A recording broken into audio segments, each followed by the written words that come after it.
Good afternoon. I'm Jim Kelly, Director of the Gabelli Center for Global Security Analysis and Senior Lecturer in Finance and Economics at Fordham University. It's my pleasure to welcome you all today. The Financial Issues Forum is a partnership which we have created with the Museum of American Finance and the CFA Society. Our goal is to bring you renowned experts from many different fields to speak on topics and issues that are relevant to the economy, the market, and to you. Today's event is very special. It features Professors Rajaran Rajan and Rohit Lamba speaking about their new book, Breaking the Mold, India's Untraveled Path to Prosperity. After their discussion, David Cowan, President of the Museum of American Finance, will join Professor Srish Chatterjee for Q&A. Please submit your questions at any time through the tab at the bottom of your screen. All attendees of today's event will be offered a free digital copy of the book, with information coming to you following our event. Now I would like to turn it over to my friend and colleague, Srish Chatterjee, who will introduce the speakers. Thank you, Jim. It is indeed a great privilege to have Raghuram Rajan and Rohit Lamba talk to us about the recent book. If one wishes to get helpful insights about India's economic strengths, potentials, and its challenges in a quick tutorial, all in the context of a fast-changing global economy, then the next 1 hour with these authors is just about as good as it can get. Professor Rajan holds the Catherine Dusak Pillar Chair at the Booth School of Business at the University of Chicago. His highly acclaimed research covers banking, corporate finance, development economics, and economic policy. He was the chief economist and director of research at the IMF from 2003 to 2006, and he was the governor of the Reserve Bank of India from September 2013 to September 2016. He was the president of the American Finance Association in 2011 and is a member of the American Academy of Arts and Sciences. Because of his vast experience in economic policy, the media and the press frequently reach out to him for his comments. Just this last Friday, the New York Times quoted his comments on some of the lesser-known aspects of the current practices of the Fed. Professor Rajan studied engineering at the Indian Institute of Technology at Delhi, received his MBA from the Indian Institute of Management at Ahmedabad before he came to MIT for his PhD in economics. Aside from publishing a large number of scholarly articles in the preeminent academic journals of economics and finance, he has written several influential books. Saving Capitalism from the Capitalists, The Third Pillar, and The Fault Lines, to name a few. The Fault Lines was awarded the Financial Times Prize for Business Book of the Year in 2010. He is the recipient of many prestigious awards, including the American Finance Association's inaugural Fisher Black Prize for the Best Finance Researcher on the Age of 40. And he has also received several other important awards like the Infosys Prize, the Deutsche Bank Prize, and the Euromoney Central Banker Governor of the Year 2014, to name a few. His co-author, Professor Rohit Lamba, is an economic theorist with publications in top academic and policy journals, and his research covers economic policy and development economics as well. He is currently in the economics faculty at the Penn State University and is a visiting faculty member at NYU's Abu Dhabi campus.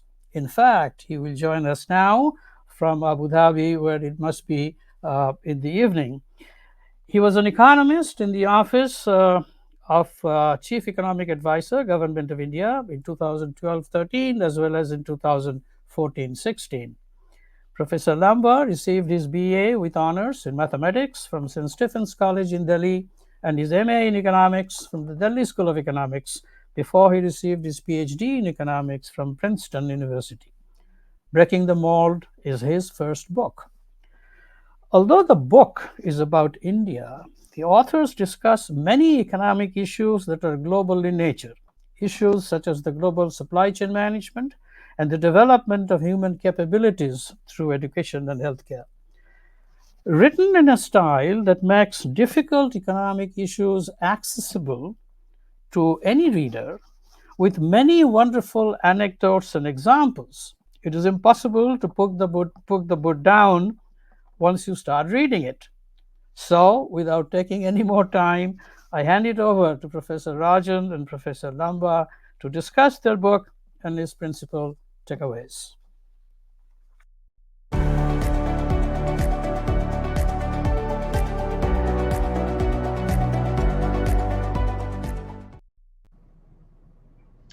Thank you.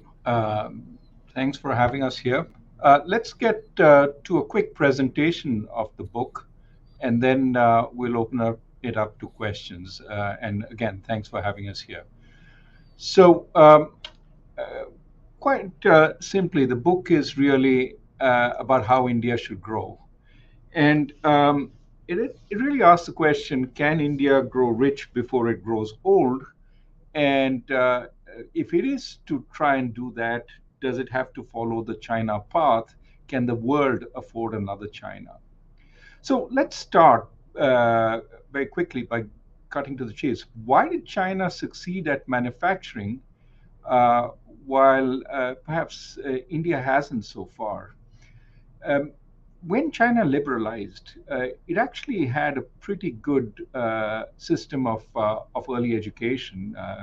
Children knew well how to read, write, and do arithmetic. And that actually ensured that its workforce, the available workforce to work in factories, was actually reasonably good. India never did have such a capable workforce in the early years, in the 80s and the early 90s. Um, a second benefit that China had was, we always think of China as this really centralized economy governed by the Communist Party. But within the party, there was a tremendous amount of decentralization. Mayors of small towns and heads of municipalities had a fair amount of local authority as well as funding, and they could use it to favor local champions. So, for example, Shanghai had this, joint venture with GM, and the local authorities made sure that every taxi on the road was produced by the joint venture. So, supports were given in many ways, including breaking the rules when needed to allow for growth. So, a second factor that China had was decentralized bureaucracy, which focused on helping local businesses grow. A third factor was, of course, that the Chinese were focused on creating more jobs by favoring firms. And they did that by keeping wage growth low, below the rate of productivity. Chinese unions basically were under the Communist Party, and the party said, don't ask for big wage increases. The household suffered, but firms became more profitable with these relatively cheap wages and grew and could produce more jobs. Another way that China grew was by keeping the exchange rate from appreciating. And it did that partly by ensuring interest rates in China were low. Households that saved were paid low rates on their savings. That did two things. One, it prevented the exchange rate from appreciating, but it also gave banks a cheap source of capital that they could lend to firms. Now, all these were very useful for Chinese growth, couldn't be replicated in India because these kinds of actions simply don't work in democratic India. You couldn't keep interest rates low to the public; they would protest. You simply couldn't keep wages from going up. Unions would take to the streets. So China had a head start over India in manufacturing. Um, Now, India over time did better in services. While the share of manufacturing employment in India has been stagnant since the 1980s at about 12-13% of the workforce, services employment grew because the services took the slack from manufacturing. And the typical way countries grow is by expanding, manufacturing first. People leave agriculture, join manufacturing. Manufacturing grows up to a point until you're producing a lot and productivity grows in manufacturing. Then people leave manufacturing to go into services. Typically, 70% of the employment in a developed country is in services, maybe 10, 15 in manufacturing, 5 in agriculture. Um, China followed the normal path. People left agriculture to go to manufacturing, and now increasingly services is expanding.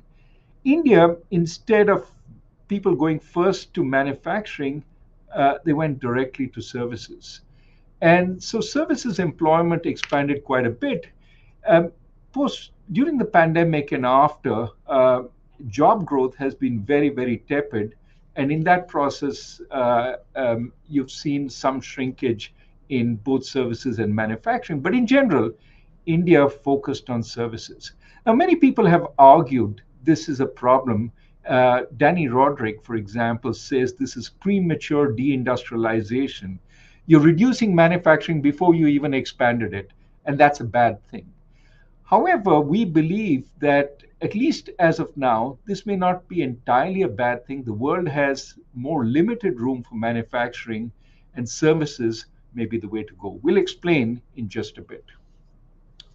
But first, let us confront a problem, which is that many people think the Indian economy is doing really well when you look at the jobs numbers, when you look at the growth numbers, for example, 6, 7, 8% growth numbers are being put out.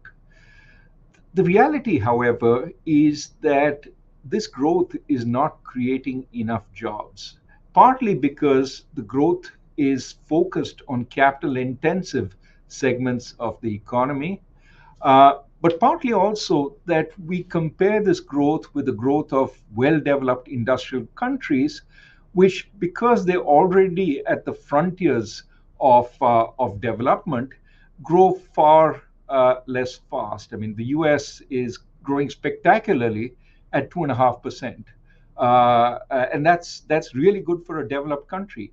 For a developing country which is catching up, which has a lot of young people entering the labor force, growth has to be much higher in order to employ those people. And unfortunately, in India, it's not high enough. India is growing at about 6 to 7% a year if you average over the last few years, and that's not enough to employ everyone. As we saw, people are going back to agriculture because there are not enough jobs elsewhere. Within the employment numbers, you also have big differences between women and men.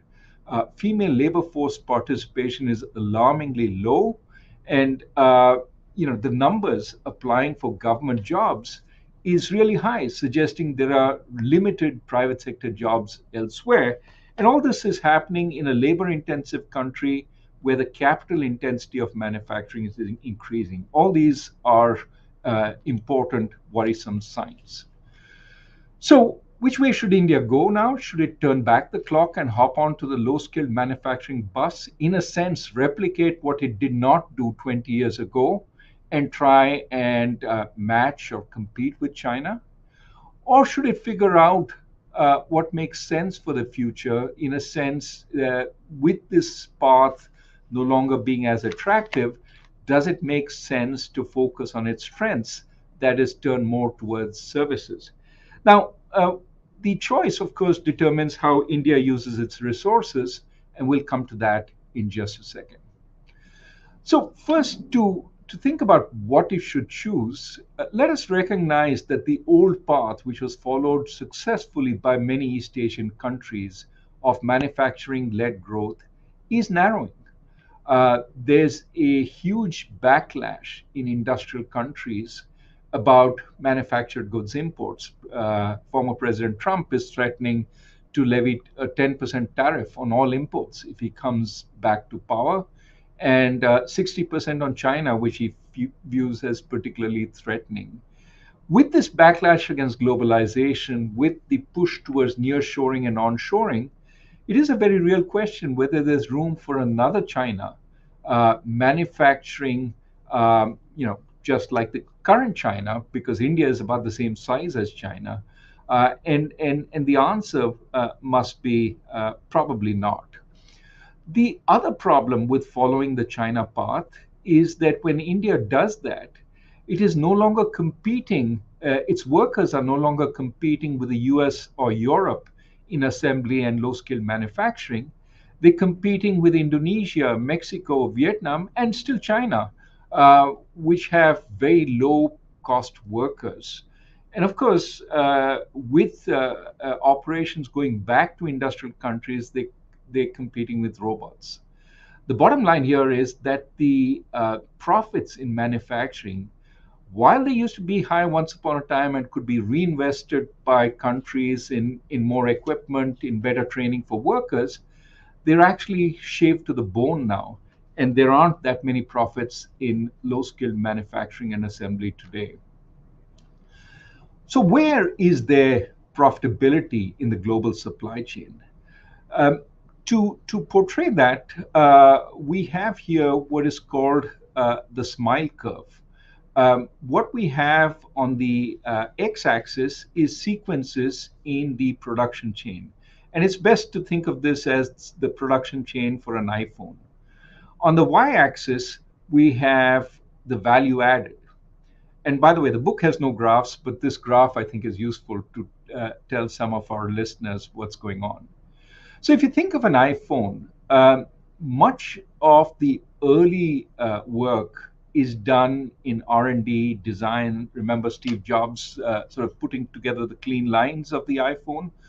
All that is on the left-hand side of this graph, and that's very high value added because that's intellectual property, that's design, that's creativity. And then the next step is to actually manufacture the iPhone. Apple hasn't actually manufactured anything since 2004. Foxconn does the manufacturing for Apple, typically in China and Taiwan.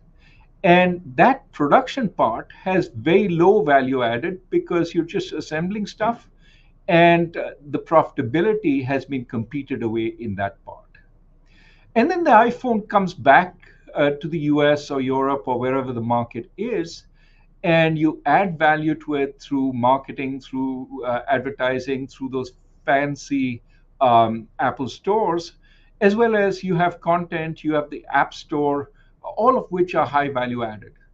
So when you look at the smile curve, much of the value is on the left side and the right side, which is largely service based and located in the industrial countries. The manufacturing part, which was outsourced to the emerging markets, is the low profitability part. One way of making this completely clear to you is that the Apple itself as a company is worth, on a good day, $3 trillion. Foxconn, which does all the manufacturing for Apple, is worth only about $50 billion. That's a big number, but 1/60th the size of Apple. And similarly, when you look at, for example, chips, NVIDIA and Qualcomm and Broadcom only design chips. They account for about $3 trillion in value when you put them together. TSMC, which manufactures for the world, accounts for only 500 billion, even though it's very sophisticated manufacturing. So the broader point is the value increasingly lies with intellectual property, creativity, design, content, all of which is service-based. That leads to the point that we try and make in this book.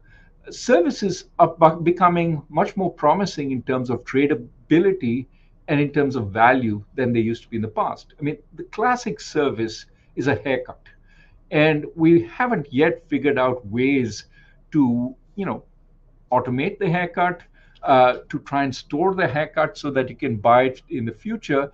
You have to walk into a barber shop or get the barber to come home and cut your hair. It's something which is fixed in time and space. But many modern services aren't fixed in time and space, especially after the pandemic. For example, you can embed a lot of services in manufacturing. Think of the Tesla, which has 40 million lines of code embedded in it. It's more, akin to an iPhone, than to the modern car. And you can see that Chinese EV manufacturers are making huge strides in making you treat your car like an iPhone, a lot of it through embedded services. Similarly, you have direct services, which in India, a huge number of new sort of organizations called global capability centers are providing direct services to manufacturing organizations like Boeing, like Victoria's Secrets, and so on, essentially enabling them to link services like R&D to the product that they produce at the end. Um, the We also have a variety of customers with modern services because you can trade it across borders at a distance. So you can have foreign customers and you can have a bunch of domestic customers also. Again, they don't have to be at the same place at the same time.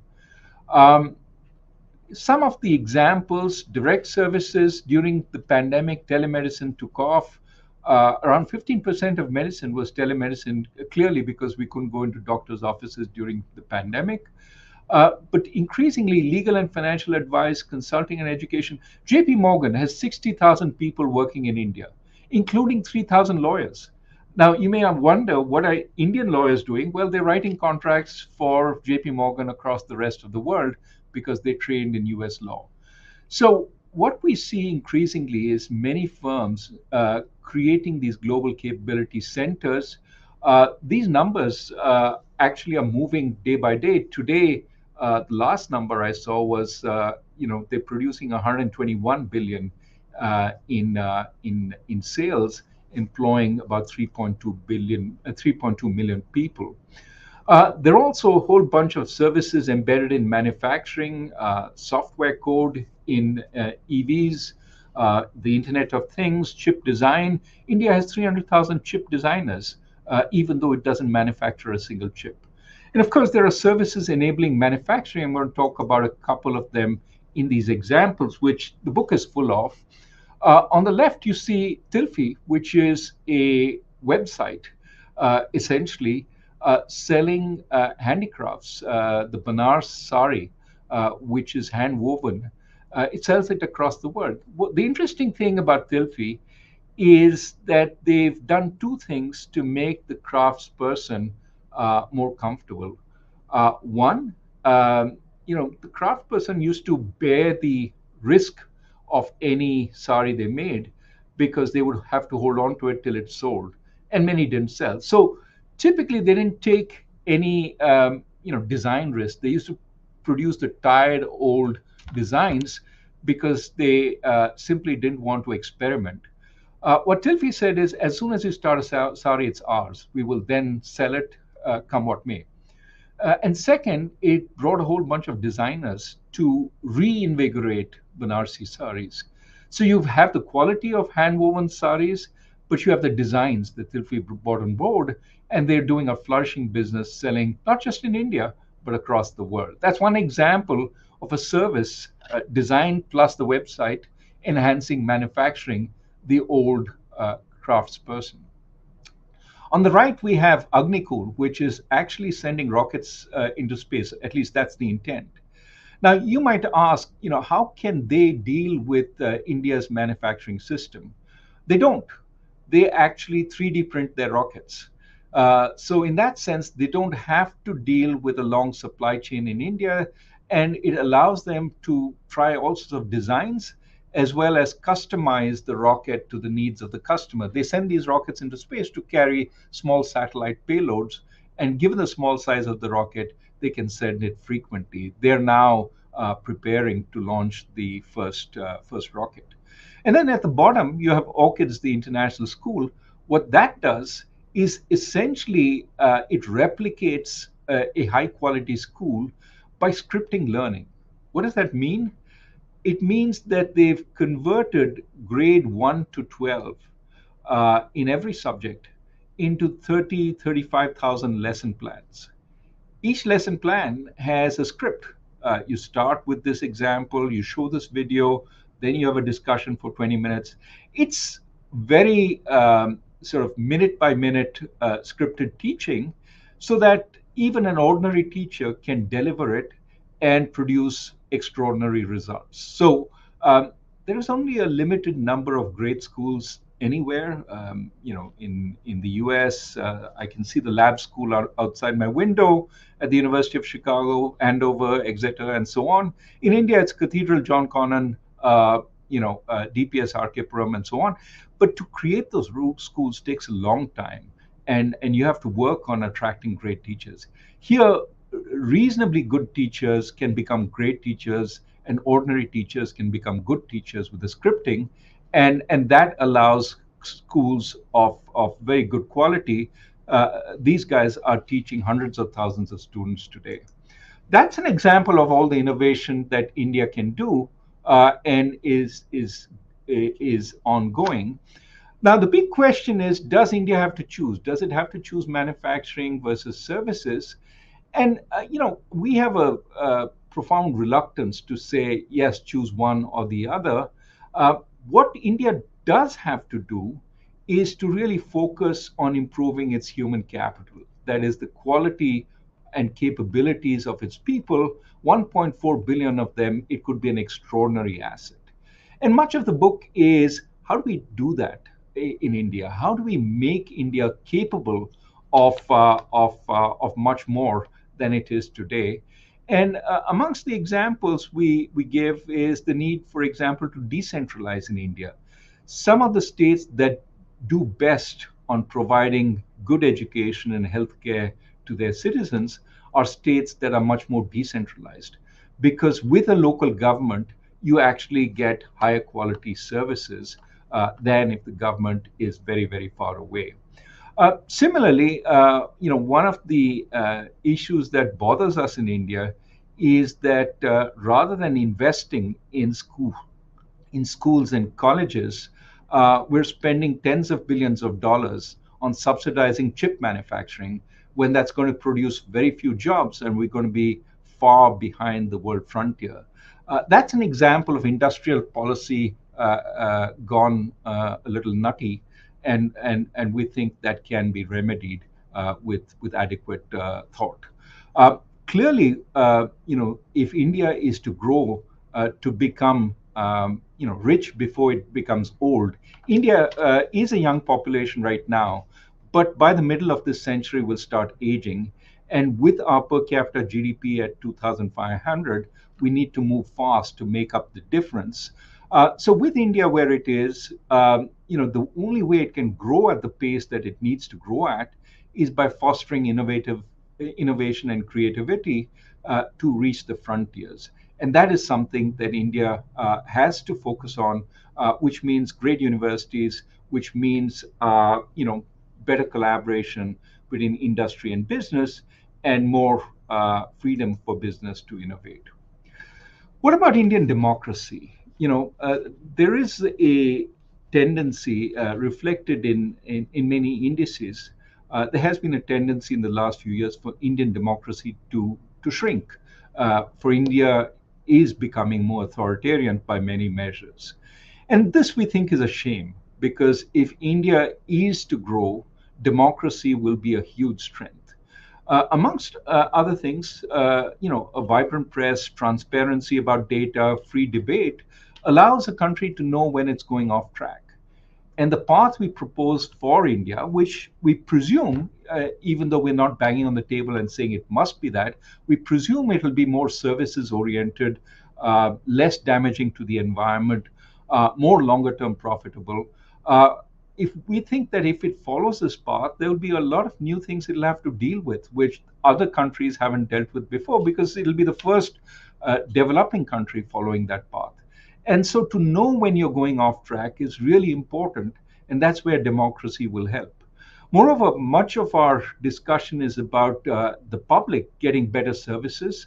The right to protest often brings forth better service, and we need to protect that right, which means, again, protecting the democratic rights of citizens to complain. Creativity and innovation tends to get fostered in an environment where you have freedom. It's not surprising that some of the first sort of really good vaccines for the pandemic were invented in democracies. So I think that's another factor which, if India wants to go down this track, better it retain its democracy. And last point, you have seen the travails that TikTok has got into because US politicians don't trust that the data of US citizens will be safe if, in fact, a Chinese company is gathering it, because the Chinese government has so many ways of getting the company to part with that data. So essentially, they worry that the government will have unfettered access. If India can strengthen its democracy, if we can strengthen private data protection and so on, and essentially assure foreign customers that their data will be safe, India has a much greater chance of expanding services and probably a much greater advantage doing so than, for example, China. Um, Now, the big question that everybody has for us immediately is, will this create enough jobs? Are we talking about everybody becoming a software programmer? And the answer is absolutely not. India has to work on every front to create more jobs. Some of this will be through the processes by which we want to enhance human capital. We want to expand childcare, education, healthcare. The Indian government spends relatively little on these today. Those can be increased, but they will imply many more jobs at every level, not just professors or doctors, but nurses and also, security guards for universities and hospitals. There will be a lot of job creation if we expand these areas. Moreover, what we find in India, in the US, when somebody gets a better paying job, they use more services, but typically these are at arm's length. You go to restaurants, you go to you can afford better healthcare and so on. In India, you bring in these services into your home. You hire a driver, a cook, a security guard, and so on. Now, these are better jobs than the jobs available in agriculture, but more important, once these jobs are created in cities, these people can send their kids to better schools. And as they go to better schools, they become more qualified and they get much better jobs. We'll give you an example in just a bit. But we can see this happening before our eyes again and again, that education takes you from poverty to upper middle class in one generation. And if we can strengthen that, that'll be a boon to India. And there are plenty of other jobs we can talk about. Let me talk about one example and then I'll conclude. Mustafa is a really interesting story that we talk about in the book. Mustafa is a farm laborer's son. His father used to pick up ginger root in the fields, throw them onto a truck, and essentially was at the bottom of the labor market, earning very little. Mustafa went to school, like many Indian children do, but failed in sixth grade and came back home and started helping his father. So a teacher comes to the farm and sees him there and says, "Why are you doing this? Why aren't you at school?" "Well, sir, I failed." "Well, that's no reason to leave, because if you leave, you'll be stuck here for the rest of your life. Come back to school and finish." He goes back to school. The kids in his class make fun of him. "Oh, you're the guy who failed. You don't know anything." And his teacher says, "Well, show them that you have something."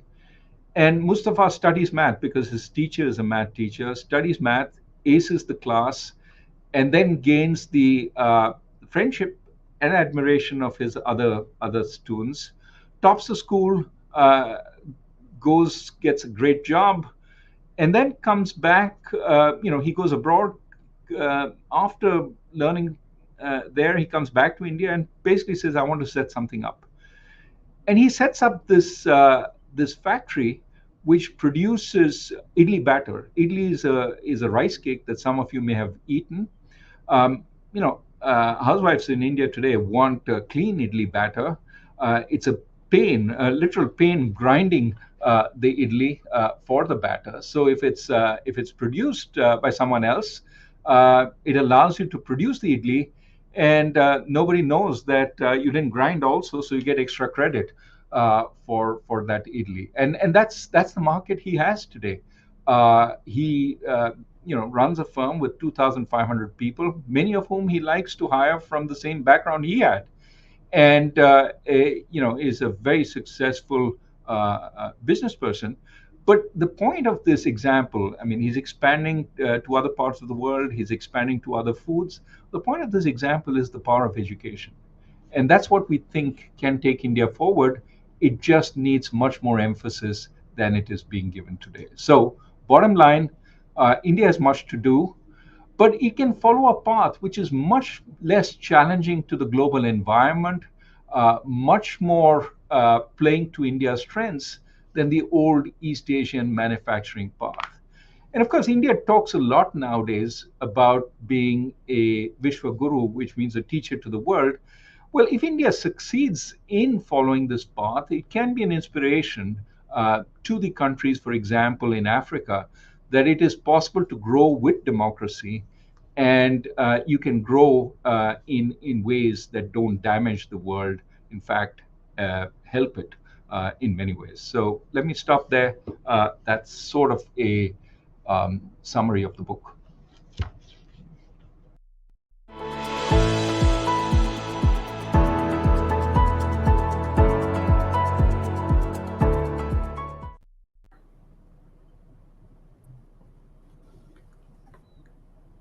Thank you very much indeed. That was an excellent summary. Many questions come to mind.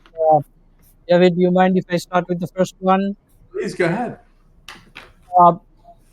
You talked about the job situation in India now, and also the other investments that will be needed in order to train people, educate people who will be able to do the kind of service jobs that you just mentioned.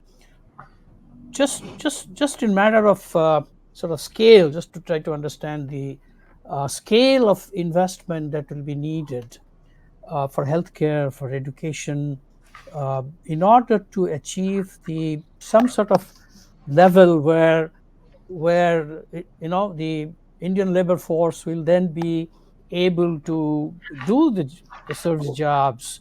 Can you give us some sense of the magnitude of that, or the scale of that investment? Right. So thanks, Raghu, for the excellent talk,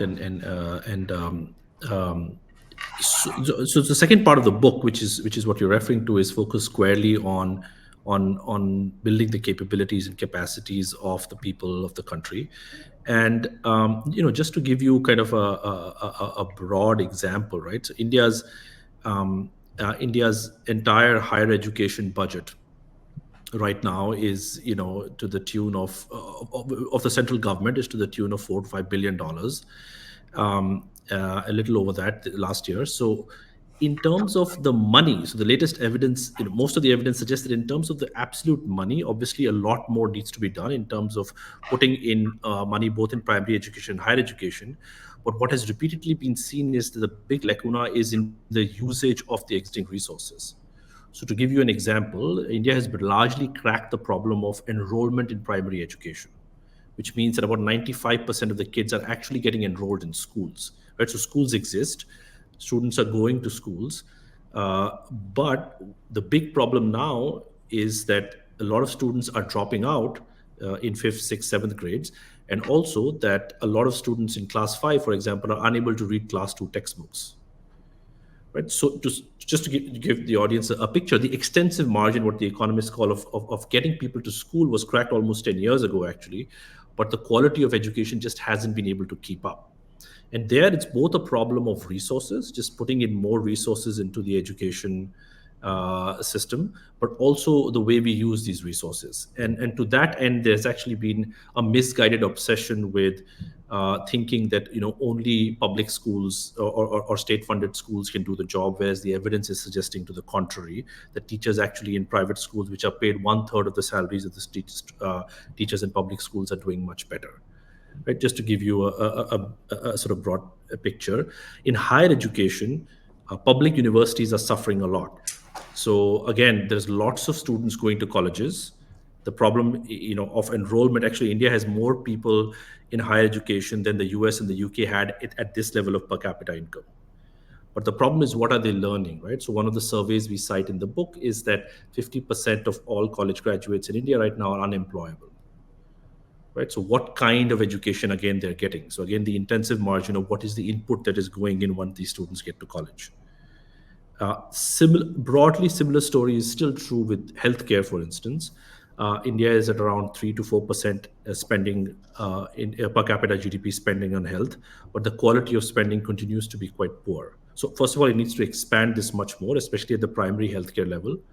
But the outcomes, again, are very poor because the state has almost disappeared. The state has been unable to keep up with the expanding healthcare needs of people, especially in rural areas. So a lot of private people have stepped in. Many of them don't have expertise, and so which we elaborate in detail in the book. But again, the question here is training the people in the appropriate way, using existing resources well, in addition to putting in more resources. So just two small points, and I know we want to be take more questions if we can.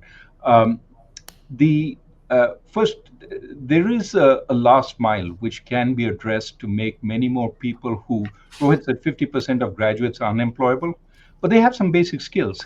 Can you traverse that last mile with some kind of apprenticeship program, some kind of jobs program, job orientation program, which gives them the skills to get into the pipeline for that first job and then start learning on the job, right?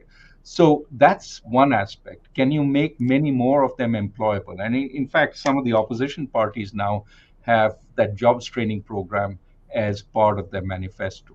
But that is something that could be done quite easily. Similarly, you could create a lot of jobs just focusing on the need to expand education and healthcare. For example, in creches, what is in India called the Anganwadi, studies have shown having one more worker there can improve the quality of the student experience, the child experience much more. And it's not that hard to find an unemployed high school educated mother in that village who can join with the creche worker. That gives the mother some work experience, but gives the children a much better experience in that school. And these kinds of interventions are not that costly when you compare them to some of the ways that the government spends money. So if we are fully focused on broadening access to skills and education, I think it's easier to essentially create jobs, even in the short run. Longer run, of course, like every country, we absolutely need to improve the quality of the institutions, and that's a more effortful job. Just to give you the scale, just because to the audience that you asked for scale, I thought of a number. Was the Election Commission of India says that in the elections going on right now, the number of registered and eligible voters is 970 million.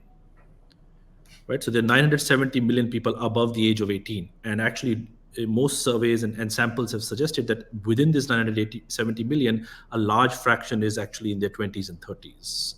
So there's a very big demographic dividend, which can go either way. So speaking of all those individuals, Nathaniel Tuttle wants to know, will India urbanize as fast as China did? And will it be able to build infrastructure such as subways fast enough? Well, it's currently doing that, right? And one of our worries is, it shouldn't go to the point where every municipality wants a subway, and it's really not cost efficient for it to do that. One of the big pushes in India today, a place where government effort is succeeding, is precisely in that infrastructure build out. Go to any big city in India, you see a metro underway. So that's happening. I think the question is, that's good. Question is, what about the human side of that investment? Can we do more? So China in India is slightly different in the sense that China was able to direct its urban expansion very systematically, right? In a way that India, because it's a democracy, cannot really. But that doesn't mean that India is not. India is actually urbanizing very rapidly. The challenge is to create enough, what in Indian English language we say tier 2 cities, that become industrial and economic growth centers. So right now, a lot of growth is actually centered around big cities that needs to go to tier 2 cities to reduce crowding and also to expand urbanization. Let me ask the very first question that was asked from the audience. I'll admit I do not fully understand the question, so I'll read out the parts that I understand. The question is from Susan Weed. How well positioned is India's tech industry given its experience with the Russia versus China relationship? And I see Ukraine also in that question. So I hope I'm capturing the spirit of the question. India's IT industry overall is very well positioned. I think from what I got from that question was that Ukraine also actually has had a very, very formidable and rapidly growing service industry, especially around the IT sector. I think India's has a I think what needs to be appreciated is that what started off arguably as a software kind of revolution turned into what is called a call center revolution has actually gone up dramatically in value added. So Google is setting up its biggest office outside the US in Hyderabad. JP Morgan, Walmart, Goldman Sachs, all these big US firms already have their biggest offices in India, as Raghu mentioned in his talk about JP Morgan. And these offices are no longer just doing what in the US we call back office work, right? They're actually gone up rapidly up the value chain, and they're actually doing a lot of the front office work also. That's the reason why they've expanded so much. And to give an understanding why the future of this, despite challenges from AI and so on, which we can talk about, is that labor arbitrage is just massive. So one of the students that Raghu teaches at Chicago, or I teach in Pennsylvania, if they go out to the labor market in the US, you have to, especially a lot of the listeners might be from New York, you have to pay them fairly high salaries, like, to the tune of $200,000, let's say, just at the start. The same work is now, not the same, but let's say 70 to 75% of that work can be done by an individual sitting in Bangalore, Hyderabad, and COVID made that very obvious. And right now, to the best of my knowledge, you can hire these people at $40,000, $50,000. So the labor arbitrage is just massive. And you're just going to see a burgeoning, a sort of expanding of all these service jobs, not just in IT, which is what the question was referring to, but also in management, in tele-education, in telemedicine, which is not far away. Some of this stuff is inevitable. And there is growing protectionism in the world, right? But it's very hard to protect against services jobs being delivered over the internet. What are you going to do? You're going to say you can't buy from this particular country, or you can't buy from that particular country. The fact that that consultant could have been in Denver offering services to Chicago, or in Hyderabad offering services to Chicago, and the customer can't really tell, aside from the content itself, means that many global firms are re-optimizing. How much work do I need done here? How much work do I need done there? Now, this need not be a lose-lose or a win-lose situation. It can be win-win if you can first reduce the cost of some of these services.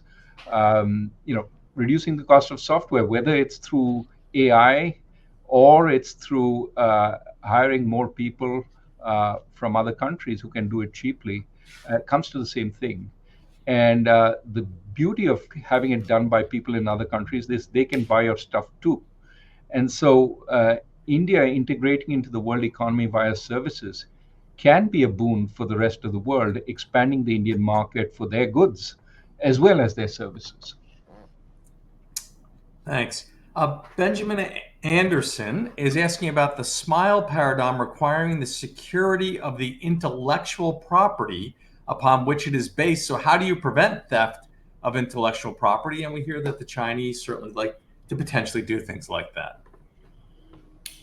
Well, India has an improved and reformed patent system. which is actually now being tested. I think that you are better protected given the Indian judicial system and given the new and improved patent system, certainly than you were before, and I would think arguably relative to China. That said, one of the issues with the Indian judicial system is it's overcrowded, overclogged, and relatively slow. And so certainly one reform that is needed in India is judicial to improve the pace at which it delivers decisions without compromising quality. So the reason one of the reasons, from the smile curve, we share optimism is because a lot of the design stuff, which is the left top part of the smile curve, actually has large amounts of Indian talent. So what Raghu briefly mentioned in the talk with respect to chip design, right? 20 to 25% of chip design is physically happening in India. By some estimates, 40 to 50% of all chip designers in the world are either Indian or of Indian origin. So what is interesting is that this very kind of top part of the value chain, when it comes to chip wars, to use the phrase of a very popular recent book, is actually has a large kind of Indian stake in it. The problem, as Benjamin rightly points out, is one of intellectual property. Do Indian firms have a stake, have intellectual property? And they don't. And so one of the things that we are referring to in the book is that rather than spending tens of billions of dollars trying to fabricate chips, which also is important, but if you want to enter the supply chain, it seems like a no-brainer almost that India should try to capture this top part of the supply chain when it comes to the supply chain of chips. I think you touched upon this already, but there's a question from Roman Leiter. How will India ensure that it lines up its infrastructure development investment, as some research report indicates that India lags in this aspect compared to China? I mean, it certainly lags because China has had a head start, and China also, it's easier to create infrastructure because you can get the underlying land. You can just take it for public purposes. India is much harder. You'll have lots of people protesting whenever you try and take any land, and so land acquisition is more difficult.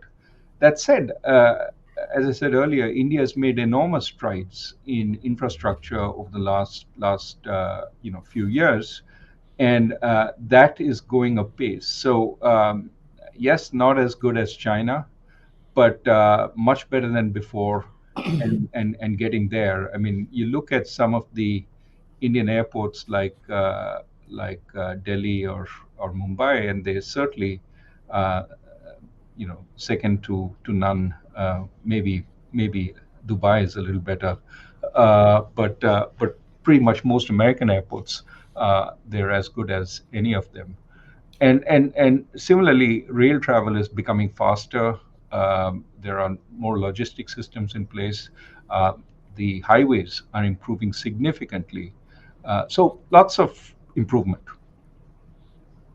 Yeah, infrastructure, just very quickly, is actually improved a lot. So I mean, I agree with the question in some sense that it's not at pace with China, but I have traveled extensively over the last few years in different states in India, and it's very visible. Everything from highways connecting cities to cities being connected to villages through the interior roads, it's actually made a big leap. So one of the things our students are very interested in is crypto. And we're wondering if there's any official Indian policy on crypto, and also personally, how do you feel about crypto? Well, depends on which crypto you're talking about. If you're talking about, just the ordinary crypto asset, Bitcoin or Ether and so on, I think the public sort of uses them largely for speculative purposes. And, there's a small payment function, a small, potentially growing smart contract function. But largely, people buy into it and are excited about it because they're a speculative asset and they want to make a killing. I am more interested in aspects of crypto which can help us perform economic activities, and that implies things like payments. Now there are some issues when you start thinking about cryptos for payments. For example, stable coins. Are stable coins really stable? How do you keep them stable? That requires a fair amount of regulation, and to the credit of some of the stable coins, they're looking for regulators to tell them what else they must do. I think the technology behind cryptocurrency, crypto coins is interesting. I think we have to use it more effectively. I think it was first set up as a counter to big central banks. Some decentralized process in which nobody has control. I think there's a little bit of a pipe dream in there, and it's become more ideological than real. I think where it might be useful is in use cases which require very low transaction costs, but we need to see those develop over time, and it hasn't really happened as yet, in my view. India's view on cryptos, very suspicious of the speculative function and trying to make it hard for speculators, except when it wants their taxes. So you absolutely have to pay taxes on your crypto trades. India is thinking of bringing out its own digital currency, though with the fast payments it already has with UPI, I'm not sure what the significant additional value will be at this point. But that said, I think it's useful to know what's happening in this area. At some point, a digital currency might make sense. So experimenting with it is not entirely bad. Just quickly, because for students, I would urge students to think from first principles, right? Cash has anonymity, electronic transactions don't. So it's clear that there is there can be a market for something that does both, right? So hence this technology. On the other hand, what Raghu said is that we've been there before. This idea that a central bank shouldn't exist and there should be some very decentralized notion of money. We were there before the Great Depression, and then very smart people thought that there is a systematic way where some parts of it need to be centralized. So we've thought of this before. So on both these issues, think through first principles. I just want to take this opportunity, cannot let this opportunity go by, to tell our audience, since Raghu talked about payment and digital payment, that when you were the governor at Reserve Bank of India, you had started the work on UPI, which has now taken off so nicely. And So one of the virtues of being in such positions is you can claim credit for anything good that happens. Of course, you run away from anything bad that happens. I looked last month, 13 billion transactions on UPI. So that's, to feel that you had a very, very small role to play in initiating that, well, that feels good. There's a question here from Christina. Does India require education for minors? Also, a conversation in the US is the broadening of the types of education for high school age students, more vocational versus traditional education. Are those options available in India? Those debates are going on in India also. The same debates. Do we need more vocational training? At what stage? How do we make people actually like to work with their hands and not develop a distaste for working with it, so that they keep taking exams for government positions and actually not really have any skills that are worth employing.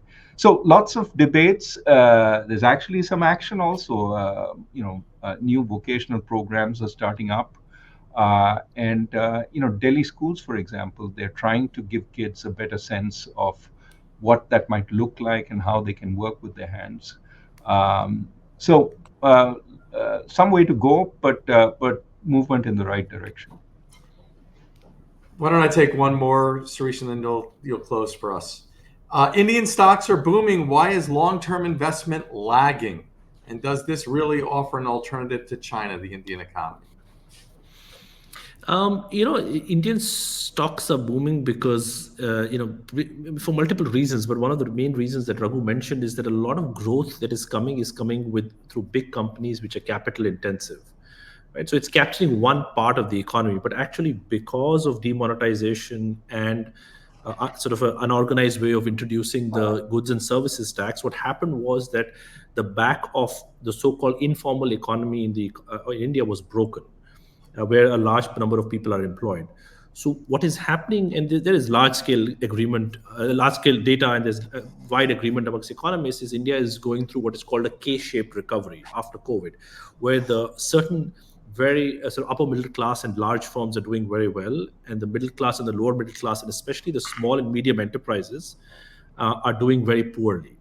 And so even though this is the reason, this is probably what the question is referring to, private investment in India is not picking up. So despite high growth numbers, private investment as a fraction of GDP is simply not picking up, because even though, after Raghu initiated the bank cleaning when he was the governor, private corporate balance sheets have cleaned up, bank balance sheets have cleaned up. It is not seeing a mirror image into increased private investment, because at least I don't think the private sector has confidence that the demand will take it up.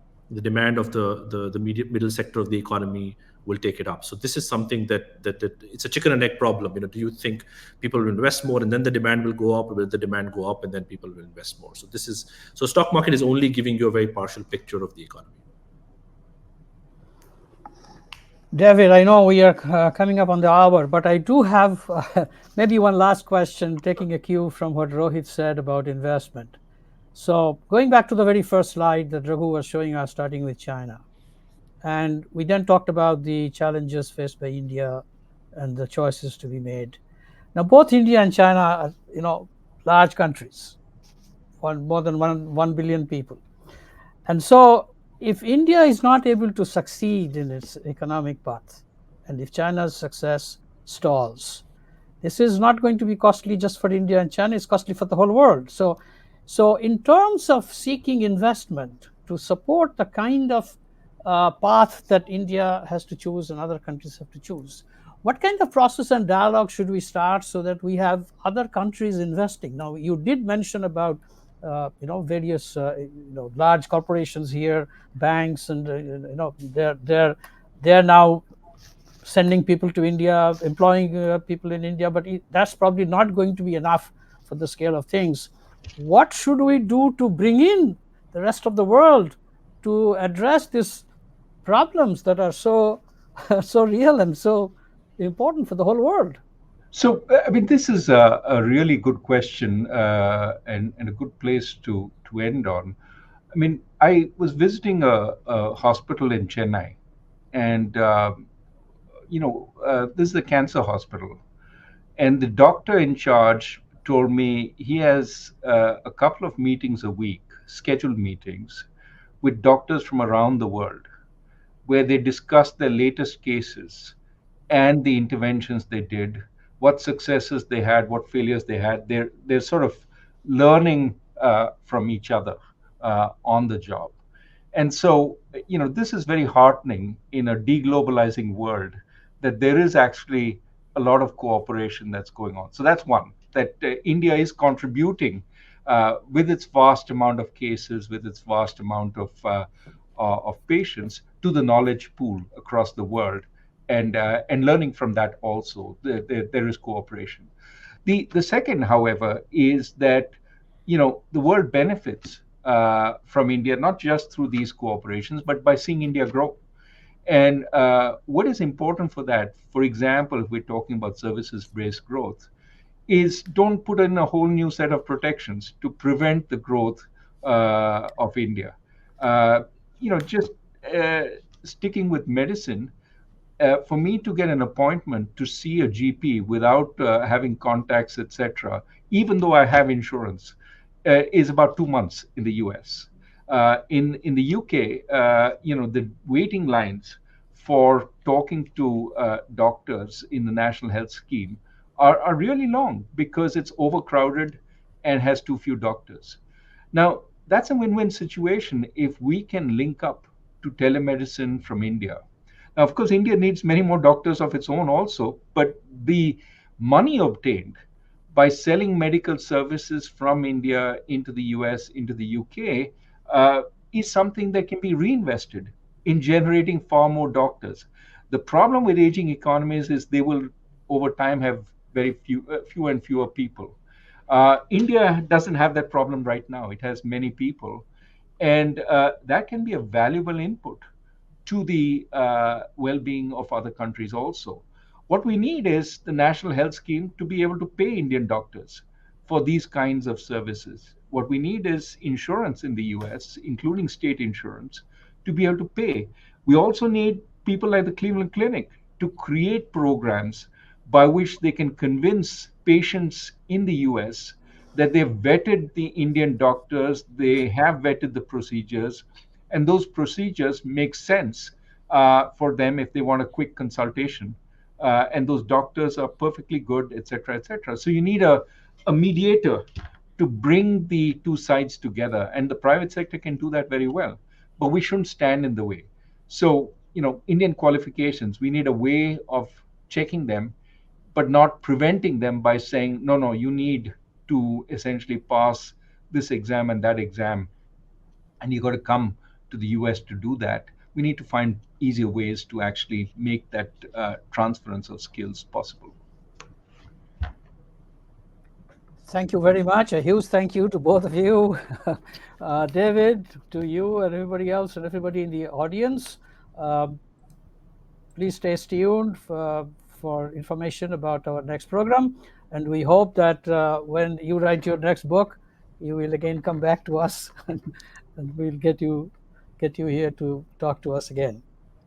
Thank you so much. Thanks, everyone. Thank you very much. Thanks. Thanks very much.